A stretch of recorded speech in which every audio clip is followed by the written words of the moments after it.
ऐसी दुनिया है जहां लोग पानी की बूंद बूंद को तरस रहे हैं। डेली का काम बिना पानी के करने पर मजबूर है। कैसे करेंगे, क्योंकि उन्हें पीने तक का भरपूर पानी नहीं मिल रहा। लेकिन जैसा हमेशा होता है ना, अमीरों के पास चाहे दुनिया में कैसी भी मुसीबत क्यों ना जाए, उन्हें परेशानी नहीं होती। वैसा ही कुछ यहाँ पर भी है दोस्तों। बड़ी बड़ी प्राइवेट कंपनी ने जमीन के अंदर पानी निकालने के लिए मशीन लगा दी है, क्योंकि अभी भी कहीं कहीं ऐसी जगह है जहाँ जमीन के अंदर से पानी निकाला जा सकता है, और उन जमीनों से जितना भी पानी निकलता है उसे शहरों में सप्लाई कर दिया जाता है, जहाँ पर अमीर लोग रहते हैं। लेकिन गरीब लोग बेचारे गांव में रहने पर मजबूर हैं। उन्हीं गरीब लोग में होम्स परिवार भी रहता है दोस्तों, जिसमें पिता अर्नेस्ट, माँ कैथरीन, बड़ी बेटी मैरी और छोटा बेटा जेरोम शामिल है। बड़ी मुश्किल से ये परिवार गांव में अपना गुजारा कर रहा था। अर्नेस्ट की काफी बड़ी जमीन भी थी, जिसमें उसके पिता खेती किया करते थे। लेकिन पानी की कमी होने की वजह से अर्नेस्ट खेती नहीं कर पा रहा है। उसने सरकार से भी बात की कि मेरी जमीन अभी भी फर्टाइल है, यानी कि पानी मिले तो इस पर फसल उगाई जा सकती है। लेकिन किसी को भी अर्नेस्ट की बात पर भरोसा नहीं है। इसलिए अर्नेस्ट खुद से ही जमीन खोद कर ट्राई करता है कि क्या पता उसकी किस्मत अच्छी हो, उसे पानी मिल जाए, जिससे उसका खेत फिर से हरा भरा हो जाएगा और फसल बेचकर वो पानी की कमी को भी अपने परिवार के लिए पूरा कर लेगा। दोस्तों, एक दिन की बात है कि अर्नेस्ट के खेत में जहाँ उसने पानी निकालने के लिए मशीन लगाई थी, वहाँ पर दो चोर आ जाते हैं जो उस मशीन को चुराने आए थे। अर्नेस्ट तुरंत ही गन लेकर वहाँ पहुँचता है, और चोरों को जैसे ही पता चलता है कि अर्नेस्ट यहाँ पर आ चुका है, वो लोग बहाना करने लगते हैं कि हम तो बहुत दूर से आए हैं, थोड़ा पानी मिल जाता तो आपकी मेहरबानी होती। पर दोस्तों, तभी वो चोर मौका देखकर अपने पास रखी गन निकाल लेते हैं ताकि अर्नेस्ट को शूट कर पाए। लेकिन अर्नेस्ट का पाला तो ऐसे चोरों से डेली पड़ता था, इसलिए वो तुरंत ही उनके शॉट करने से पहले ही गन चलाकर उन्हें वहीं पर ढेर कर देता है। देखा दोस्तों, ऐसा हाल हो गया है पानी के लिए कि एक दूसरे की जान लेने में तुले हुए हैं लोग। अर्नेस्ट अपनी मशीन को चेक करने आता है, लेकिन बेचारे को पता चलता है कि यहाँ से जो थोड़ा बहुत पानी निकलता था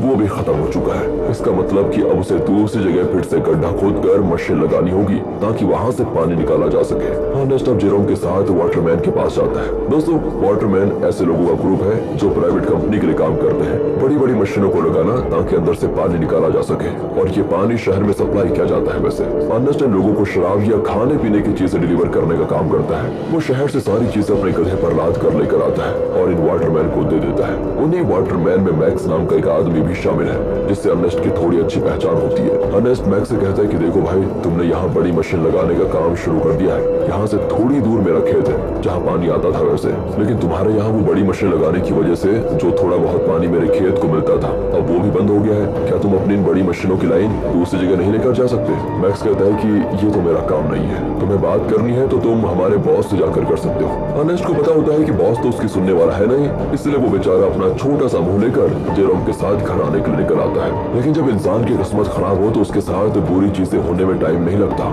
ऐसा ही अर्नेस्ट के साथ भी हो जाता है। आते समय उसके गधे का पैर पत्थर से टकराने की वजह से वो नीचे गिर जाता है, और गिरने की वजह से उसकी एक टांग टूट जाती है। बेचारा गधा प्यास से पहले परेशान था, टांग टूटने से उसको और तड़पन होती है। इसलिए अर्नेस्ट उसकी तकलीफ को खत्म करने के लिए मजबूरन उससे वही मार डालता है। दोस्तों, क्या करता बेचारा।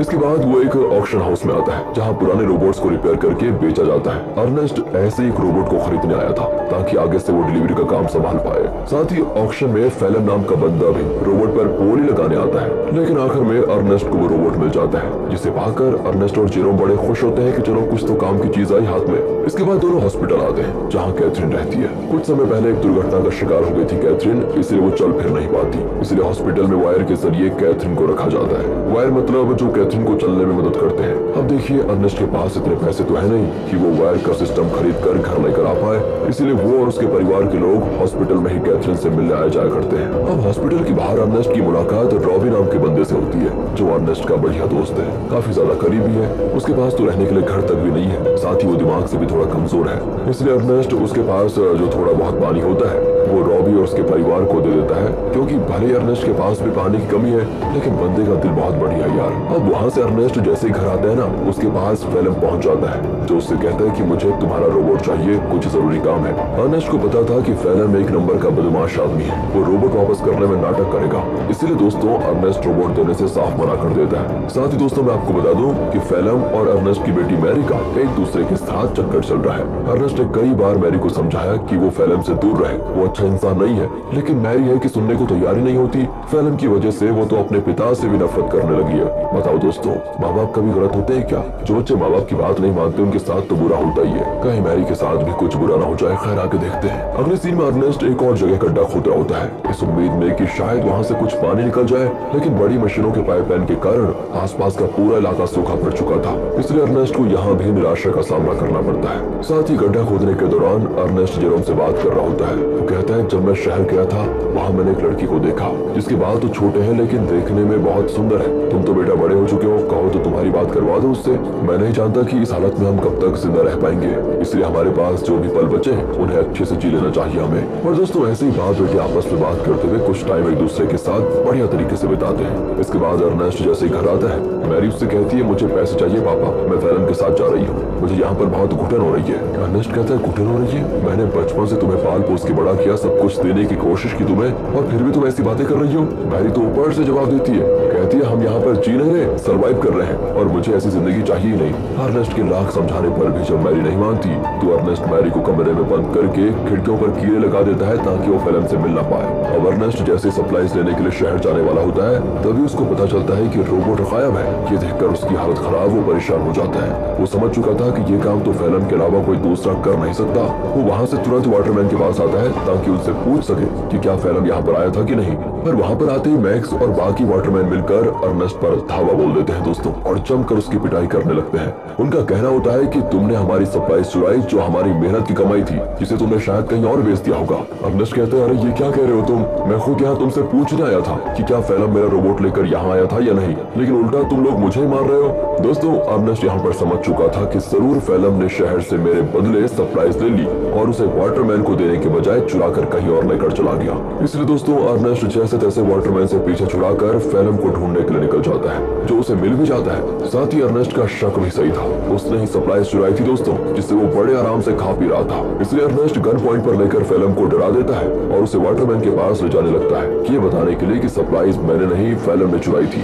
आगे बढ़ते हुए दोनों काफी ज्यादा थक चुके थे। अर्नेस्ट सबसे ज्यादा थक चुका था और साथ ही साथ उसका पानी भी खत्म हो चुका था। इसीलिए दोस्तों फैलन अर्नेस्ट को बहकाने की कोशिश करता है कि मैंने सप्लाईज की थोड़ी शराब पी ली थी और थोड़ी बची है, मेरी मानो तो बची हुई शराब हम दोनों आधा आधा बांट कर पी लेते हैं। ज्यादा से ज्यादा वाटरमैन क्या करेंगे, मुझे मारेंगे ही ना, लेकिन अगर हमने पिया नहीं तो हम प्यास से जरूर मर जाएंगे। इस पर अर्नेस्ट मान जाता है, लेकिन जैसे ही वो फैलन को रस्सियों से आजाद करता है, फैलन उस पर ही हमला कर देता है। बेचारा अर्नेस्ट पहले से ही थका हुआ था और मार खाने की वजह से उसका काफी ज्यादा खून बहने लगता है। इसके बाद तो फैलन जबरदस्ती बाकी सारी शराब अर्नेस्ट के मुंह में डाल देता है ताकि जब वाटरमैन उसे देखे तो उन्हें यकीन हो जाए कि अर्नेस्ट ने सप्लाईज चुराई थी और उसी ने उनकी शराब पी ली। इतना ही नहीं दोस्तों, फैलन अर्नेस्ट को मार मार कर रोबोट के साथ ही रस्सी से उसको बांध देता है ताकि दुनिया को लगे कि रोबोट ने आउट ऑफ कंट्रोल होकर अर्नेस्ट पर हमला कर दिया, जिससे उसकी जान चली गई। और होता भी ऐसा ही है, बेचारा अर्नेस्ट मारा जाता है दोस्तों। और सभी लोगों को लग रहा था कि रोबोट ने अर्नेस्ट की जान ली। दोस्तों हमेशा अच्छे लोगों के साथ बुरा ही क्यों होता है यार। अगले सीन में जेरोम अपने पिता को खोने के बाद बहुत उदास बैठा होता है। वो सारा गुस्सा रोबोट पर उतार कर उसे तोड़ने की कोशिश कर रहा होता है, क्योंकि अभी तो उसने ये मान लिया है कि रोबोट ने उसके पिता की जान ली। लेकिन हम सब जानते हैं कि सच्चाई क्या है। तब वहाँ पर फैरम आकर जेरोम से कहता है, रोबोट को तोड़कर क्या मिलेगा, ये आगे चलकर हमारे काम आएगा, इसलिए इसको तोड़ो मत और तुम चिंता मत करो, मैं हूँ ना, मैं तुम्हारे परिवार को संभाल लूंगा, तुम्हारे और मैरी का अच्छे से ख्याल भी रखूंगा। बताओ दोस्तों, कातिल मसीहा बनने की कोशिश कर रहा है। अगले सीन में दिखाते हैं कि फैरम मैक्स के पास आकर कहता है, मुझे पानी की एक पाइपलाइन चाहिए ताकि उसकी मदद से मैं अर्नेस्ट की जमीन पर खेती कर सकूं। मैक्स कहता है, मैं क्या तुम्हारा कोई नौकर हूँ जो तुम कहोगे और मैं कर दूंगा। तो फैरम उससे कहता है कि अच्छा, तुम्हें मानना पड़ेगा दोस्त, मानना पड़ेगा। वो दोस्तों उसका चाकू दिखाते हुए कहता है, ये चाकू तो याद है ना तुम्हें, उस दिन जब सप्लाईज लेकर तुम लोगों ने अर्नेस्ट पर हमला किया था, तब ये चाकू अर्नेस्ट ने तुमसे ले लिया था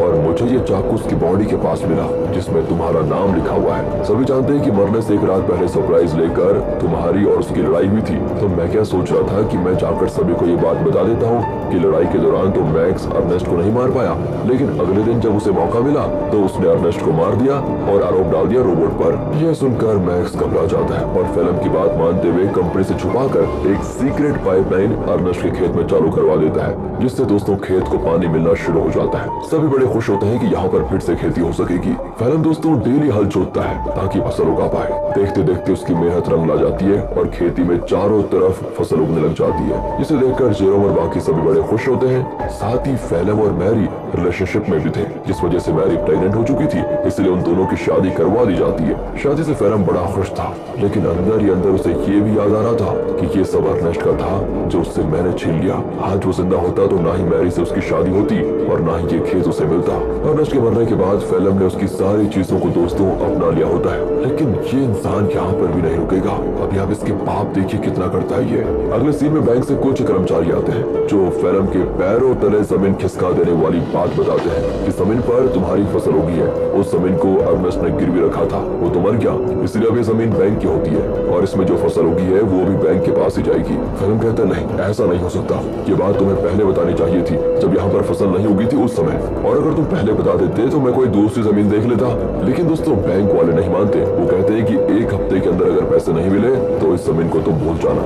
इतना कहने के बाद वो चले जाते हैं। फेलम तो परेशान हो चुका था कि अर्नेस्ट ने तो मुझे बेवकूफ बना दिया, बेकारी कहेगा, जमीन तक गिरवी रखिए, बताओ अब पैसों का बंदोबस्त कैसे कर पाऊंगा। बताओ दोस्तों, ये तो वही बात हो गई, उल्टा चोर कोतवाल को डांटे। खैर अब फेलम जेरोम से कहकर रोबोट ले जाने लग जाता है। वो कहता है मैं रोबोट को बेचने जा रहा हूँ ताकि इससे मिले पैसों से बैंक वालों का उधार चुका पाऊँ। लेकिन दोस्तों फेलम शरीफ आदमी नहीं था, वो रॉबी के पास आता है, वही रॉबी दोस्तों जो काफी ज्यादा करीब है, और वो उसे बहाने से साथ में ले जाता है कि मेरे साथ चलो, मैं तुम्हारे लिए पानी वगैरह का बंदोबस्त करता हूँ। इसलिए बेचारा रॉबी अपने बच्चे को लिए फेलम के साथ चला जाता है। लेकिन मैंने कहा था ना दोस्तों, फेलम के पापों का घड़ा भरा नहीं है। वो धोखे से बेचारे रॉबी के बच्चे को बेच देता है, जिनसे मिले पैसों को वो बैंक वालों को दे देगा। अब इसकी खबर जैसे रॉबी को लगती है, वो फेलम से झगड़ा करने की कोशिश करता है, लेकिन जहाँ पर फेलम ने बच्चे को बेचा था वहाँ झगड़ा वगैरह करने का रूल नहीं होता। बच्चा बिक गया तो डील कभी नहीं टूटेगी, इसलिए वो बदमाश लोग रॉबी को शूट करके मार देते हैं दोस्तों। साथ ही वो फेलम को भी शूट करने की कोशिश करते हैं, क्योंकि उन्हें तो लगा था कि फेलम रॉबी की परमिशन के साथ उसके बच्चे को बेच रहा है। इसलिए फेलम जैसे तैसे अपनी जान बचाकर दोस्तों वहाँ से भाग ही जाता है। साथ ही वो रोबोट को वहीं छोड़ देता है, क्योंकि उसे जेरोम को भी तो बताना है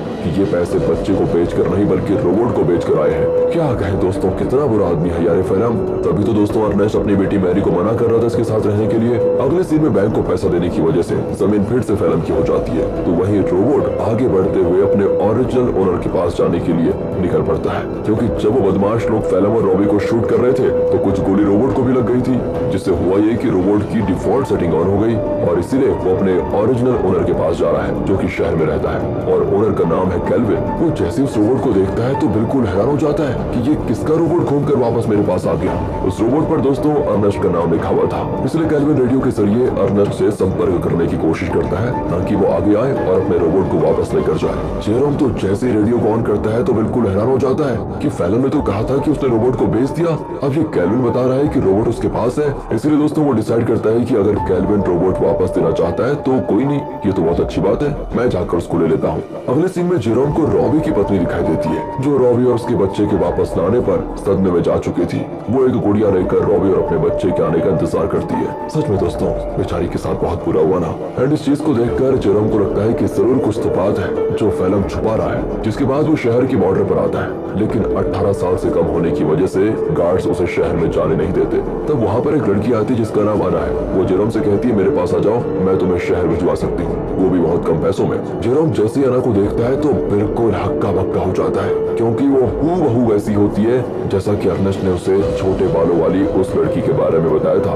याद है दोस्तों जब अर्नेस्ट जेरोम से कह रहा था कि तुम्हारी शादी कर लेते हैं, उससे बात कर लेते हैं तुम्हारी, तो दोस्तों जेरोम उससे फिर अर्नेस्ट के बारे में पूछता है, लेकिन वो तो जानती नहीं अर्नेस्ट को। जेरोम भी आगे कुछ नहीं कहता और इसके बाद वो जेरोम को शहर तक जाने वाली सामान की गाड़ी में छुपा कर बैठा देती है और उसकी मदद से जेरोम शहर पहुंच जाता है। अब शहर आने के बाद जेरोम कैल्विन से मिलता है, जो उसे उसका रोबोट वापस कर देता है। रोबोट को जो गोलियां लगी थी कैल्विन ने उसे भी रिपेयर कर दिया था, साथ ही उसने रोबोट की सेटिंग भी सही कर दी थी। तब जेरोम जैसे ही रोबोट को ध्यान से देखता है तो पता चलता है कि इसमें तो कैमरा लगा हुआ है जो कि लेजर बीम की मदद से वीडियो रिकॉर्ड करता है। वीडियो साफ रिकॉर्ड तो नहीं होता, लेकिन इतनी क्लियर जरूर होती है कि उसे देखा जा सके। और तब उन वीडियोस में जेरोम को उसके अर्नेस्ट के साथ बिताए हुए पल दिखाई देते हैं जिन्हें रोबोट ने रिकॉर्ड कर लिया था। उन्हीं वीडियो में दोस्तों वो वीडियो भी होती है जब फेलम अर्नेस्ट को मार रहा था और रस्सी से बांधकर उसे रोबोट के साथ जोड़ दिया था। इस चीज को देखकर जेरोम को एकदम से सदमा लगता है। उसे सच्चाई का पता चल चुका था कि उसके पिता का मरना कोई एक्सीडेंट नहीं था,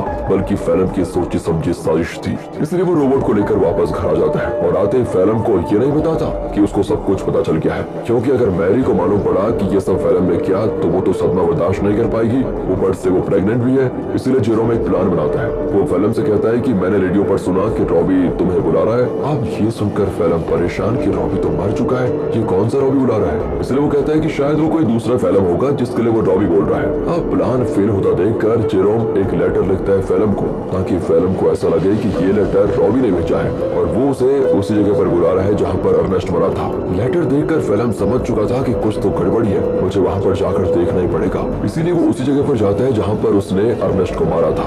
आगे बढ़ते हुए उसे जमीन पर बना हुआ गड्ढा दिखाई नहीं देता और गलती से वो उसी गड्ढे में गिर जाता है जहाँ गिरने से उसका पैर टूट चुका था और वो मदद के लिए चिल्ला रहा होता है। तब वहाँ पर जेरोम गन लेकर आता है। उसे इतने गुस्से में देखकर फिल्म समझ जाता है कि जेरोम को सब कुछ पता चल चुका है और ये सारा प्लान जेरोम का ही था। तो फिल्म जेरोम को बहलाते हुए कहता है, देखो जो हुआ मैं उसके लिए शर्मिंदा हूँ, मुझे माफ कर दो, लेकिन देखो मैंने मैरी और तुम्हारे कितना अच्छे से ख्याल रखा। अगर मुझे कुछ हुआ तो मैरी ये सदमा बर्दाश्त नहीं कर पाएगी, इसलिए मुझे जाने दो।